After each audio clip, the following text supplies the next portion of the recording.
is NDTV. And you're watching NDTV 24/7.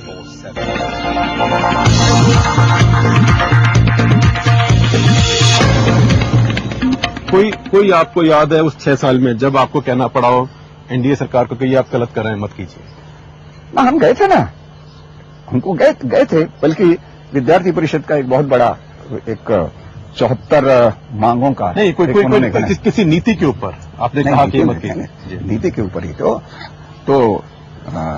जब विद्यार्थी परिषद के लोग गए तो उनको मैंने उस समय पर पत्र लिख करके कहा कि देखिए लोग आ रहे हैं, आप इनसे मिलिए और मिलकर के जितनी भी उसमें से चीजें हैं, कुछ चीजें जो हैं शायद 74 की 74 आप मांगे नहीं मांगेंगे, लेकिन जितनी भी चीजें हैं, क्योंकि सारे देश भर से विद्यार्थी यहाँ आने वाले हैं और कुछ तो भी 70-75 हजार विद्यार्थी आए थे, तो आप कुछ बातें उनकी अगर मान लेते हैं जो तत्काल होता है तो जो है खुल करके जो है सब प्रसन्न होकर के चले जाएंगे। तो कुछ बातें जो हैं उस समय मुरली मनोहर जोशी थे, उनसे भी बातचीत हुई, उन्होंने कहा कि ठीक है, तो उसमें से 2-4-6 चीज उन्होंने स्वीकार कर ली और बाकी क्या कहा हम इसके बारे में एक समिति बनाते हैं, वो समिति जैसा नहीं, लेकिन किसी नीति के ऊपर, चाहे वो विदेश नीति हो चाहे आर्थिक, कभी आपने कहा कि भाई ये इससे संघ सहमत नहीं है, ये आप मत कीजिए? नहीं, जहां कहीं भी राष्ट्र के हित के लिए कोई बात होती होगी तो वो बात हमने अवश्य एक दो बात बताएं। जब आपने जैसे बांग्लादेश के साथ में जिस प्रकार का हुआ, बांग्लादेश में हिंदुओं पर अत्याचार हो रहे थे, इसलिए हम उनके पास मिलने के लिए गए और उन्होंने कहा कि आप कुछ कर नहीं रहे, ठीक नहीं है, वहां पर हिंदुओं की चिंता कौन करेगा? उन्होंने कुछ किया आपसे सुनने के बाद? नहीं, अब उन्होंने सुन तो लिया उस समय पर, लेकिन कोई बहुत ज्यादा उन्होंने उस समय पर किया ऐसा नहीं, क्योंकि हमने उनको ये कहा था कि देखिए बांग्लादेश में सारे हिंदुओं का आप क्या कर रहे हैं, आप बताइए। उसका कोई उत्तर उनके पास में नहीं था। दर्शन जी, 2 तरह के नेता थे पिछली सरकार में बीजेपी के, एक वो जो आरएसएस बैकग्राउंड से, उसमें अडवाणी जी भी हैं, वाजपेयी जी भी हैं, मुरली मनोहर जोशी भी हैं, और एक वो जो नए नेता है जो आरएसएस बैकग्राउंड के नहीं है, जसवंत सिंह है, यशवंत सिन्हा है, सुषमा स्वराज भी हैं, अरुण शौरी। कुछ लगा कि परफॉर्मेंस उन नेताओं का बहुत अच्छा रहा जो आरएसएस की जड़ों से नहीं आए हैं, आरएसएस में जिनकी रूट्स नहीं है। अच्छा रहा ना, जैसे सुषमा स्वराज, उनका अच्छा रहा। अब ये जो विवाद के विषय बन गए हमारे अरुण शौरी, ये वास्तव में वो डिसइन्वेस्टमेंट के बारे में बन गए। हम लोगों का उनको कहना था कि देखिए जो लाभ में चल रहे हैं उसका जो है आप ये मत करिए, जो घाटे में चल रहे हैं उनको आप करिए, उसमें कोई आपत्ति नहीं। सरकार को जो है वो कई बार ऐसा लगा कि आरएसएस के नेता जो हैं, आरएसएस से आए हुए नेता, वो कॉर्पोरेट लॉबी का खेल खेल रहे हैं। नहीं, बिल्कुल नहीं, कॉर्पोरेट लॉबी का कोई प्रश्न ही नहीं है। टेलीकॉम के ऊपर आपके लोगों ने कॉर्पोरेट लॉबी का खेल खेला? टेलीकॉम के लिए हम लोग ने नहीं, आपने ऑयल सेक्टर में कॉर्पोरेट लॉबी का खेल खेला? नहीं, कॉर्पोरेट लॉबी का बिल्कुल खेला नहीं। हम लोगों ने ये कहा कि टेलीकॉम जो है ये हमारे देश की ये है। कोई प्रो रिलायंस, कोई एंटी रिलायंस, कोई प्रो एसआर, कोई एंटी एसआर, प्रश्न ही नहीं है। रिलायंस का कोई प्रश्न नहीं है। हमने कहा हमें दिल्ली में हमारे नहीं मानता ये बात, हम नहीं मानते होंगे, उसके लिए हम कुछ नहीं कर सकते, लेकिन इतनी बात निश्चित है कि हमने देखा कि आप टेलीकॉम के अंदर विदेशी लोगों को यहां पर आने देंगे या ऐसे तत्वों को आने के लिए देंगे जिनकी देश की निष्ठा जो है वो संदिग्ध है, तो ये चलेगा नहीं। क्योंकि टेलीफोन जो है, हम 50 चीजें टेलीफोन से बोलते हैं, वो सारी की सारी चीजें लोगों के पास में जाएंगी, ये ठीक नहीं है। तो इसलिए वो सरकार के हाथ में ही रहना चाहिए, ये कहा हम लोगों ने। तो जब आगे की आप राजनीति देखते हैं तो आप देखते हैं कि बीजेपी के नेता आरएसएस बैकग्राउंड के रहेंगे कि अब नॉन आरएसएस भी नेता बन सकते हैं? नहीं, कोई भी बने। हम तो ये नहीं कहते कि हमारे पास ही सब अच्छे लोग हैं, बाकी बाहर अच्छे लोग नहीं हैं। तो आप चाहते हैं कि बीजेपी अपनी रीच वाइडन करे? बीजेपी तो करनी पड़ेगा ना, वो तो एक जन संगठन है, और राजनीति में अगर है तो उसको सब लोगों के बीच में जाना पड़ेगा, नए लोगों को साथ में लेना पड़ेगा, लेकिन लेते समय इस बात को ध्यान रखें उनके, और ये जनरेशनल शिफ्ट होनी पड़ेगी। हाँ, अवश्य। अगर इन्हीं नेताओं के साथ चला 70 नहीं, वो ज्यादा नहीं चलेंगे, वो भी इस बात को समझते हैं, तो जनता ज्यादा नहीं चलेंगे, जनता भी और इसलिए धीरे धीरे नए लोगों को जो है वो सामने लाने का प्रयत्न करें। उनके प्रवक्ता वक्ता सब नए लोग आ रहे हैं, तो वो नए लोगों को सामने लाएंगे। हमारा केवल कितना है कि जितने लोगों को भी सामने लाएं, उनके और ध्येयवाद के ऊपर पूरी निष्ठा होनी चाहिए। आपका जो विचार है, वैचारिक प्रतिबद्धता उनकी होनी चाहिए, और ये वैचारिक प्रतिबद्धता उनकी है, तो ये देखने का काम आपका है। तो उससे फर्क नहीं पड़ता कि वो शाखा में गए कि नहीं गए, नहीं, अगर विचार वही। तो दर्शन जी, एक मैं आपने राजनीति बहुत साल देखी है, 60 साल के करीब हो गए देश को आजाद हुए। कौन से 2 या 3 ऐसे नेता हैं बड़े जिनको आप समझते हैं देश के सबसे बड़े नेता हुए? ऐसा है, पार्टी की नहीं सोचेंगे, मुझे पता नहीं। जिस समय नेहरू जी बने तो नेहरू जी ने जितने काम किए हैं वो सारे के सारे काम जो हैं वो देश के लिए घातक रहे हैं। जब नेहरू जी सबसे पहले आए तो तीनों सेनाओं के प्रमुख से मिलने के लिए गए और कहा कि हमारे 10 साल की ये आवश्यकता है। और तो नेहरू जी ने कहा कि सेना की जरूरत क्या है, जब हम किसी के ऊपर आक्रमण नहीं करेंगे तो लेकिन आप मुझे बताएं 2 और 3 सबसे बड़े नेता जिन्होंने देश के लिए कुछ किया उनका आप कौन मानते हैं, ग्रेटेस्ट नेता कौन मानते हैं? मैंने ये कहा कि श्रीमती इंदिरा गांधी ये उनके बाद में रही, उस समय पार्टी तो समाप्त हो ही चुकी थी पूरी तरह से। तो श्रीमती इंदिरा गांधी ने की एक विशेषता ये थी कि वो किसी के दबाव में नहीं आती थी, इसलिए ये निश्चित था कि वो जब तक रहेंगी न रशिया के दबाव में आएंगी न इनके दबाव में आएंगी। किंतु उनकी सबसे बड़ी थी वो आत्मकेंद्रित थी, और चूंकि आत्मकेंद्रित थी इसलिए जो कुछ भी करती थी वो अपने को सत्ता में बनाए रखने के लिए करती थी। सोचते हैं कि इंदिरा जी महान नेताओं में थी, फिर भी ऑन बैलेंस इस राष्ट्र के हित की दृष्टि से हम ये सोचते हैं, लेकिन हम दूसरा ये सोचते हैं चूंकि वो आत्मकेंद्रित थी। अगर वो आत्मकेंद्रित नहीं होती, इसका कारण यह है, इसका कारण यह है कि छुटपन में वो जिस समय आनंद भवन में रहती थी तो उस समय छोटी सी बच्ची थी और वो आनंद भवन इतना बड़ा, तो अंधेरे में घबराती थी, उनको लगती वो भूत बैठा है, वो भूत बैठा है, और केवल नौकरों के बलबूते पर रहती थी। अब नौकर जब कोई हट करती थी तो नौकर को पूरा करना पड़ता था। तो एक तो उनकी आदत बन की हट करने की कि मैं जो चाहती हूं मुझे मिलना चाहिए। दूसरा यह है एक भयबोध उनके मन में हमेशा बना रहा, और इसलिए प्रधानमंत्री बनने के बाद में वो कहती थी लेकिन वो हमको मार रहा है। जब मैंने आपसे पूछा कि देश के सबसे महान नेता कौन हुए तो सबसे पहले आपके मुंह पर इंदिरा जी का इंदिरा जी का नाम आया, लेकिन वो मैंने कहा भी कि वो आदमी को ठीक पहचानती थी, लोगों को ठीक पहचानती थी। अगर वो देश के राष्ट्र के नमस्कार अगर वो राष्ट्र हित के अंदर सारे निर्णय अगर लेती तो एक दूसरा चाणक्य अपने देश को मिला होता। ये मैंने कहा लेकिन ये गलतियां न होने के कारण उसके बाद बड़ा सिग्निफिकेंट नेता कौन हुआ? उसके बाद जो है फिर नरसिंह राव आए। यानी कम से कम एक नरसिंह राव ऐसे थे कि जिन्होंने नेहरू परिवार के न होते हुए भी 6 साल तक, वो तो ऐसी स्थिति में थे कि हम तो अब राजनीति छोड़ रहे हैं, लेकिन उस समय कुछ घटना चक्र इस प्रकार का चला कि वो बन गए। तो लेकिन अटल जी ने गुरु घंटाल कहा नहीं, वो तो राजनीतिज्ञ तो थे ही, लेकिन उन्होंने भी संघ के ऊपर प्रतिबंध लगाया। उसके बाद बताइए आप। नहीं, ये तो उसके बाद बताइए। इंदिरा जी, नरसिम्हा राव, दोनों आपने कांग्रेस के बताए, कुछ नॉन कांग्रेस बताए। आप अपनी पार्टी का, अपने ग्रुप का बताएं कुछ। नहीं, उसमें अपने ग्रुप में हमने ये देखा कि प्रशासन कुशलता जो है वो अडवाणी जी के अंदर है, लेकिन उन्होंने इस बात को ध्यान में रखा कि मैं कभी भी और सत्ता का वैकल्पिक केंद्र नहीं बनूंगा। इसलिए उन्होंने आपस में जो बातचीत करते होंगे, लेकिन अटल जी का कभी विरोध नहीं किया उन्होंने।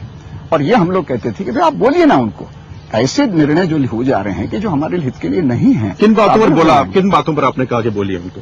नहीं, बांग्लादेश वाला मामला है, इसके बारे में कहा कि भाई इस बार आप विचार करिए कि आखिरकार बांग्लादेश के हिंदुओं के बारे में आप क्या सोच रहे हैं, तो इसको प्रत्यक्ष रूप से आप बोलिए, करिए। तो कहने का मतलब यह है कि लेकिन उन्होंने पब्लिकली कुछ नहीं बोला। पब्लिकली कुछ नहीं बोला। हाँ, पब्लिकली उन्होंने कुछ नहीं बोला। उन्होंने कहा पहली बार सत्ता मिली है इसलिए सत्ता चलनी चाहिए।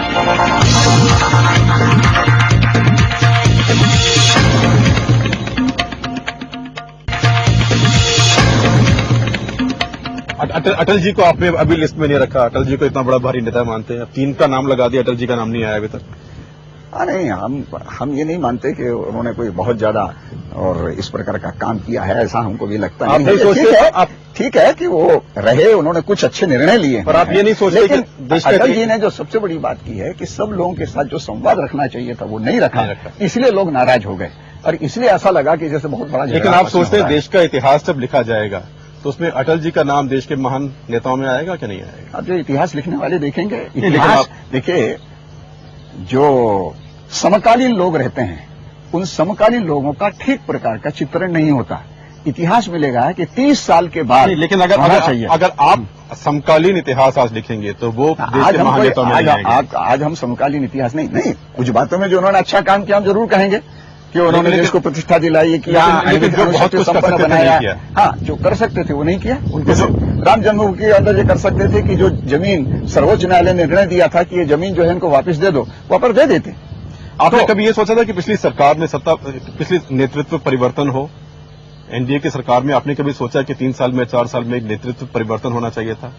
अटल जी से अडवाणी जी को? उस समय हमने ये वाली बात नहीं कही है। उस समय हम लोगों ने यही कहा है कि भाई नए लोगों को उभारिए आप, जी, नए लोगों को उभारिए, क्योंकि आप लोगों की उम्र ज्यादा हो गई है और उम्र ज्यादा होने के कारण और आपको ये सोचना पड़ेगा कि भाजपा को अगर देर तक आपको चलाना है। नहीं, मैं तो पिछले 6 साल की बात कर रहा हूं, अभी की बात नहीं कर रहा। पिछले 6 साल में आपने कभी सोचा कि परिवर्तन होना चाहिए? पिछला 6 साल यानी जब सरकार थी एनडीए की, नहीं तो उस समय पर भी उनको ये कहा कि भाई नए लोगों को बाहर करके लाइए ना, अच्छे लोगों को लाइए। आपने कभी सोचा कि प्रधानमंत्री बदलना चाहिए उस 6 साल में? नहीं, उस समय हमने नहीं कहा। आपने नहीं कहा? हम प्रधानमंत्री कौन रहे क्या नहीं रहे भाजपा सोचेगी जी, ये इसमें हम कुछ नहीं बोलते हैं, लेकिन हम उनको केवल सलाह देते हैं कि भाई ये अगर आप करेंगे तो ज्यादा अच्छा रहेगा, बाकी हमने कभी नहीं कहा। लेकिन ये बात एक सिग्निफिकेंट है कि आप इंदिरा जी कह रहे हैं, नरसिम्हा राव कह रहे हैं, अडवाणी जी कह रहे हैं, और अब फिर आप कह रहे हैं कि अटल जी ने कई अच्छे काम किए, कई अच्छे काम किए, लेकिन बहुत काम नहीं किए। तो आप सोचेंगे अटल जी को, जैसे इंग्लिश में मैं कहूं कि ही डिनाइड हिमसेल्फ ग्रेटनेस, कि जो महान हो सकते थे उतना नहीं बन पाए। अब ये कहना तो कठिन है, तो आगे के आने वाला इतिहास जो है वो तय करेगा, इसके बारे में हम कुछ नहीं बोल सकते। लेकिन आपका अभी उसमें व्यू क्या है? नहीं, अगर उन्हें सलाह देते तो क्या देते? हमने बड़े स्पष्ट रूप से कहा है कि अटल जी ने कुछ काम बहुत अच्छे किए, उसके कारण देश की प्रतिष्ठा बढ़ी, लेकिन सबसे बड़ी बात यह है कि ये बाकी के जितने संगठन हैं उनके साथ इस प्रकार का संवाद रखना चाहिए था, वो नहीं रखा, और इसके कारण लोगों में, क्योंकि आपने बहुत क्रिटिसाइज किया उनको तहलका के बाद, और एक तरह से लगा कि बहुत टेंशन है स्वयंसेवक संघ में। हमारे स्वयंसेवक बोलते थे ना जी, अरे हमारा स्वयंसेवक जो है वो जागरूक रहता है, जागरूक रहने के कारण वो बोलता भी है। हम जहां बैठकों में जाते हैं तो हम बैठ के उनको समझाते हैं कि भाई ऐसा है, ऐसी परिस्थिति आ रही थी आपके पास? ये आ रही थी ना, बराबर सब जगह से आ रही थी, सब भिन्न भिन्न संगठनों से आ रही थी, सब लोग कह रहे थे कि भाई ये क्या हो रहा है, ये क्या हो रहा है, लेकिन उसका हम कुछ नहीं बताते, हम उनको बताते थे कि लोग नाराज हैं। इसका एक ही उपाय है कि आप उनको बुलाकर उनसे बातचीत करिए। पब्लिक क्रिटिसिज्म से छवि धूमिल नहीं हुई संघ की या बीजेपी की? हमने कोई बहुत पब्लिक क्रिटिसिज्म किया नहीं। तहलका की बात तो किया आपने में क्या किया? ब्रिजेश मिश्रा जी के बारे में कहा। ब्रिजेश मिश्रा के बारे में मैंने कहा था और बिल्कुल ठीक कहा था और यही कहा था जी, और उसके कारण वो बड़े नाराज हुए। लेकिन आज अपने को ध्यान में रखता है कि ब्रिजेश मिश्रा जो है ये दोनों तो संबंध रखता था, ये वहां सोनिया गांधी से भी संबंध रखता था, इधर भी संबंध रखता था। आपको इसका पूरा विश्वास था? और हमने केवल ये कहा, हमने उस समय दिल्ली में हमारी बैठक थी, प्रतिनिधि सभा की, उस समय हमने कहा तो वो बड़े नाराज हुए। ऐसा क्यों कहा? मैंने कहा कि देखिए हमने ये वाली बात कही है कि उसको दो आपने दायित्व दिए हुए हैं, एक दायित्व जो है देश की सुरक्षा के संबंध में आपने सलाहकार बनाया और दूसरा विदेश नीति के संबंध में बनाया। ये दोनों ही विषय इस प्रकार के हैं कि 36 घंटे लगेंगे उनको, तो 24 घंटे होते हैं, वो न्याय नहीं कर सकते। इसलिए आप चूंकि वो विदेश में बहुत ज्यादा रहे हैं, इसलिए आप उनको विदेश नीति के सलाहकार बनाए तो समझ में आता है, लेकिन ये जो सलाहकार है आपको दूसरा तो इसको आपको ये नहीं लगा कि जो आप कह रहे हैं ये सत्ता में आप एक इंटरफेरेंस कर रहे हैं? नहीं, हमको लगा कि राष्ट्र के हित की चीजें ठीक है, इसलिए हमने बता दिया। करना ना करना उनका काम है, निर्णय उनको लेना है। और दूसरा आपकी तरफ से जो काफी टीका हुआ वो वाजपेयी जी के परिवार के बारे में हुआ कि कुछ लोग ऐसे हैं, उसमें वो एक चिंता का विषय था आपके लिए? हाँ, ये जरूर था, ये हमने बताया है। और जिस समय पर पहले प्रधानमंत्री बने थे उसी समय हमने ये कहा था कि देखिए आपकी उम्र है, आपकी सेवा के लिए कोई चाहिए, और इसलिए आपके जो जामाता हैं वो आपकी सेवा करते हैं, ये तो अच्छी बात है, लेकिन कहीं भी पार्टी के मामलों में या सरकार के मामले में उनको हस्तक्षेप करने नहीं देना। तो उनका उत्तर था कि हाँ बात तो ठीक है, लेकिन है जरा कठिन। अच्छा, तो कठिन क्यों? तो हमने नहीं पूछा, हमने अपनी बात कह दी कि भाई ये है, ये बात तो आपने पहले कही, लेकिन बाद में जब तहलका हुआ, बाद में भी कई बातें सुनने के लिए आती थी। तो बातें आपने उनसे कहीं अटल जी से? आपकी तो बहुत पुरानी उनसे इक्वेशन है। कहते थे ना, हम कहते थे, लेकिन ना तो उनकी मजबूरी थी अपनी। क्या उनकी प्रतिक्रिया क्या होती थी उस बात के ऊपर? सुन लेते थे, कुछ बोलते नहीं थे ना। पर कभी ये कहा कि आप मत करिए, ये अनफेयर है? कभी ये कहा उन्होंने कि आप ये बात मत कहिए, ये अनफेयर है, ये गलत है? नहीं, तो हम बाकी जगह तो कहते नहीं थे ना, उनको ही हमने मेरे दामाद के ऊपर गलत इल्जाम लगाए जा रहे हैं। उन्होंने मुझसे भी कहा कि नहीं, कई लोग जो हैं इस प्रकार से लगाते रहते हैं। आपने कहा केवल इतने प्रश्न नहीं है, इतने ही प्रश्न नहीं है। प्रश्न ये है कि केवल वैसे ही थोड़ी लगाते हैं, आखिरकार कुछ न कुछ उसके पीछे रहता है, तो उसके कारण लगाते हैं। लेकिन इससे छवि तो खराब हुई। आरएसएस के कई लोगों ने हमसे भी कहा कि ये एनडीए के संजय गांधी, तो और जब आरएसएस कहती है तो बात बहुत लगती है। अब आरएसएस की किसने कहा क्या ये तो मैं नहीं बता सकता, लेकिन हमने उनको जरूर ये बता दिया था कि भाई अपने निकटतम लोगों को जो है, जैसे अडवाणी जी ने किया, उन्होंने कभी भी और अपने लड़के को और अपने पुत्री को कभी भी जो है ना कहा आप अपने बलबूते पर आगे बढ़ो, मैं यहां पर गृह मंत्री हूं या उप प्रधानमंत्री हूं, इसका लाभ तुमको ले लेना चाहिए। वो जो आदर्श उन्होंने प्रस्तुत किया वैसा ही आदर्श हम चाहते थे इनसे भी, पर उन्होंने नहीं किया, अटल जी ने नहीं किया, ध्यान नहीं दिया। ध्यान क्या मजबूरी, ध्यान नहीं दिया या मजबूरी थी या कमजोरी थी? अब आप कुछ भी कह लीजिए, उनकी मजबूरी होगी या कमजोरी होगी ये उनके कह लीजिए, लेकिन उन्होंने किया नहीं, ये बात सत्य है।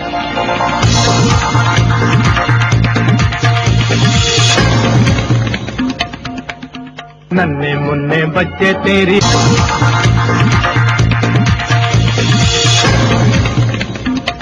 दर्शन जी, दो चीजें मुझे बताइए इससे पहले कि हम कंक्लूड करें। एक तो ये कि 25 साल बीजेपी हो गई, एक एक्सपेरिमेंट था, उसमें 2 बार एक ऐसे इंसिडेंट्स हुए हैं जबकि आरएसएस ने कांग्रेस का साथ दिया। एक तो बड़ा राजीव गांधी का जब इलेक्शन हुआ 1984 में। नहीं, ये वाली बात गलत है। राजीव गांधी के इस समय में लोगों ने राजीव गांधी का साथ नहीं दिया है, लेकिन उस समय पर चूंकि इंदिरा गांधी की हत्या हुई थी और एक सहानुभूति की लहर सारे देश के अंदर थी और इसलिए सारी जनता ने जो है उनको बहुत बड़े बहुमत से लेकिन बीजेपी के साथ आरएसएस की डिसोल्यूशन में भी थी। देवरसी ने कहा था उस समय कि आप ये गांधीयन सोशलिज्म की बात कर रहे हैं। कर रहे हैं, ये कहा था। ये उस समय उन्होंने कहा था कि भाई आपका जो अपना जो वोट बैंक है उसको आप अगर छोड़ देंगे तो गलत हो जाएगा, ये कहा। लेकिन तो स्वयंसेवकों ने काम नहीं किया होगा। पर स्वयंसेवकों की संख्या कितनी थी? स्वयंसेवक सारे काम करते तो 5%। पर गांधीयन सोशलिज्म को आप नहीं मानते। लेकिन उस समय पर हाँ, गांधीयन सोशलिज्म का मतलब ही नहीं है। गांधी जी ने कभी सोशलिज्म की बात नहीं की है। ये दोनों जो हैं ये परस्पर विपरीत विचारधाराएं हैं। गांधी जी यहां विकेंद्रित व्यवस्था की बात करते थे, वहां सोशलिज्म सारी केंद्रित व्यवस्था की बात कर रहा है। तो इसलिए ये दोनों चीजें तो ठीक नहीं। और दूसरा ये केरला में आपने पहले कहा भी है कि आरएसएस ने कांग्रेस की मदद की मार्क्सिस्ट को हराने के लिए। हाँ, 2001 में हमने की। 2001 में उस समय पर भाजपा के लोगों को कहा गया था कि आप केवल एक 40 जगह पर लोग खड़े करिए और आपका इस समय पर उद्देश्य ये होना चाहिए कि कम से कम 2-4 लोगों को आप किसी प्रकार से विधानसभा में भेज दें ताकि आपकी बाज वहां पर उठे। लेकिन नेतृत्व को लगा कि नहीं, हम सब जगह अपने लोग खड़े करेंगे। तो अपने लोगों ने तय किया कि अगर ये सब जगह खड़े करेंगे तो उनके बीच का अंतर तो बहुत कुछ हजारों का है, तो 2-4 लाख इधर उधर हो गए। इस चक्कर में मार्क्सिस्ट जीत जाएंगे। हाँ, मार्क्सिस्ट। और उनके साथ तो हमारा जीवन मरण का संघर्ष चल रहा था, है ना। हमारे 37-38 लोगों को उन्होंने मारा, आपने भी प्रतियोगिता में उनके मारे, क्योंकि उस समय पर जो है विशेष रूप से वो लोग मारे गए जो पहले कम्युनिस्ट पार्टी में थे और फिर संघ के अंदर आ गए थे, उनको उन्होंने मारा। तो उन्होंने कहा हम अगर कुछ नहीं करते हैं तो फिर बाद में। और ये जो वायला रवि की बात है, वायला 1991 की है। वायला रवि 1991 में जब वो चरतला से खड़े थे एक विधानसभा के उपचुनाव में, तब वो रात्रि को 12 बजे मिलने के लिए आए थे अपने रंगा हरी जी से और कि भाई हमको आप समर्थन करिए। तो उन्होंने कहा कि आप रात को 12 बजे क्यों आए हैं, दिन के 12 बजे आइए, फिर हम सोचेंगे। पर वो आए थे, वो मना कर रहे हैं इस बात से। वो मना, वो उन्होंने क्या कहा कि मुझसे कभी भेंट नहीं हुई।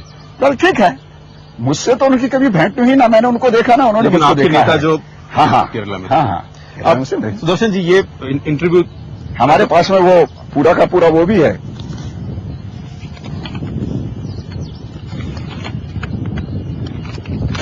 वहां से आया हुआ।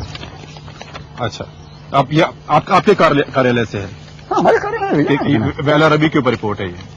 केवल वायला रवि नहीं, 2001 में हमने निर्णय लिया कि हम इस समय पर इनके साथ हमारा जीवन मरण का संघर्ष चल रहा है। एक बात बताएं, आज बीजेपी और संघ परिवार को बाहर रखने के लिए सत्ता से मार्क्सिस्ट और कांग्रेस एक साथ आ सकते हैं। कभी ऐसे हो सकता है कि मार्क्सिस्ट को सत्ता से बाहर रखने के लिए आरएसएस, बीजेपी और कांग्रेस साथ आ जाए?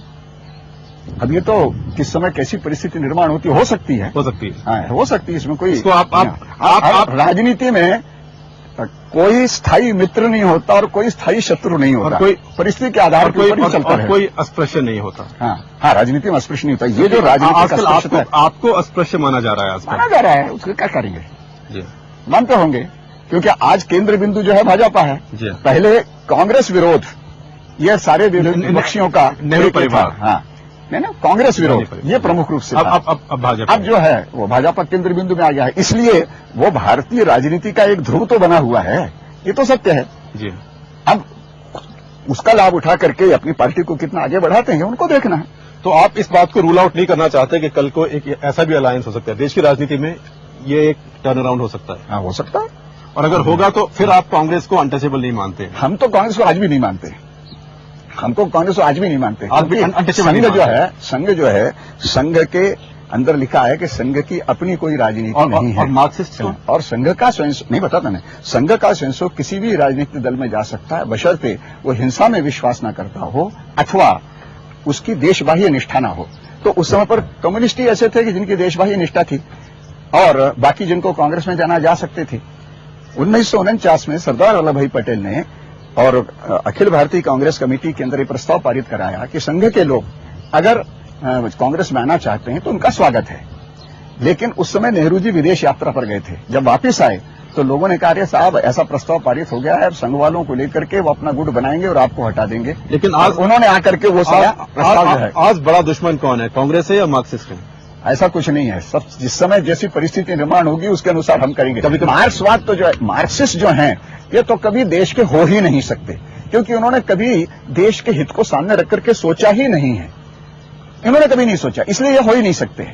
और इनको हमेशा विदेशों देखे। अब चूंकि चीन ने और इनने में इनको सहायता करना बंद कर दिया तो स्वयं हरिकृष्ण सुरजीत कहते हैं कि अब चीन की तरफ रूस की तरफ देखने में कोई मतलब नहीं है। और केरल में ये एक चर्चा चल रही है कि हमको फोर्थ वर्ल्ड ये बनाना है, फोर्थ वर्ल्ड। और फोर्थ वर्ल्ड बनाना है, उसमें उनका क्या कहना था? पहला वर्ल्ड कौन सा था? वो तो पूंजीपतियों का था, दूसरा कम्युनिस्टों का था। तो कम्युनिस्ट तो समाप्त हो गए। अब उन्होंने कहा कि एक ध्रुवीय चीज बन गई। लेकिन इस नए नेता आ रहे हैं, चैवेज आ रहे हैं वेनेजुएला से, फिडेल कास्ट्रो भी टाइम है। तो उनको हमेशा उनको ध्यान रखता है कि भाई हाँ फिडेल कास्ट्रो वगैरह जो वहां कम्युनिस्ट हैं चलो उसके। तो कभी भी इस देश को केंद्र बिंदु मान करके उन्होंने सोचा ही नहीं।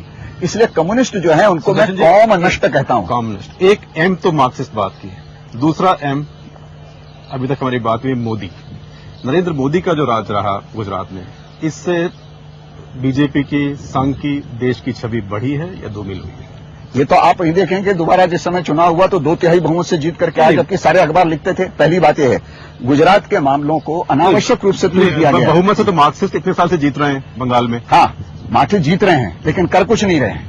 कर कुछ नहीं रहे, 28 साल से लगा रहे हैं। जब मोदी ने बहुत कुछ किया है और इसलिए जिस समय पर यह तत्काल ये हुआ था उस समय पर विदेशी लोग और जो आ रहे थे और जो अब जूत बजाई हो रही है आपस में बीजेपी में गुजरात में उनके ऊपर। नहीं, उसका कारण दूसरा है। उनका काम करने की शैली है, निर्णय वो ठीक ले रहे हैं, लोगों से ठीक प्रकार से करवा रहे हैं। यानी जितने सरकारी अधिकारी हैं उनकी बैठकें ग्रामीण क्षेत्रों में लेते हैं। लेकिन उसके कारण लोगों को शैली में खराबी क्या है उनकी? उनके शैली में यह है कि पार्टी के लोगों को साथ में लेकर के जो चलना चाहिए, अलग अलग मिलते हैं।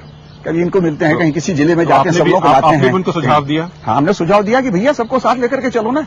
आखिर तुमको जो भी काम करना हो तो वो काम तो तुम ठीक कर रहे हो, शैली बदलेंगे आपको लगता है? आप देखें चारों तरफ से जो दबाव आएगा उनके, क्योंकि आखिर कहना उनका काम है। एक बात मुझे बताएं, ये आखिरी सवाल है मेरा। गुजरात में जब दंगे हो रहे थे तो उस समय कभी आपको ऐसा लगा कि गलत हो रहा है, रुकना चाहिए? ये गोदरा के बहाने से जो कुछ हो रहा है, ये इससे हम सबकी छवि खराब हो रही है। मेरा जो है, मैंने उसी समय पर वक्तव्य दिया था। 3 या 4 दिन मैंने वक्तव्य दी था। उस समय पर मैं अमृतसर में था, वहां से मैंने वक्तव्य दिया, अमृतसर या लुधियाना में याद नहीं है। तो मैंने वक्तव्य दिया था और कहा था कि देखिए ये प्रतिक्रिया में होना ठीक नहीं है, क्योंकि इसके अंदर निर्दोष मारे जाते हैं जी। और जो वास्तव में करने वाले लोग वो छूट जाते हैं। तो आप चाहेंगे कि जिन्होंने किया था उनको सजा मिलनी चाहिए? गुजरात ऐसा है कि वो तो चल ही रहे हैं।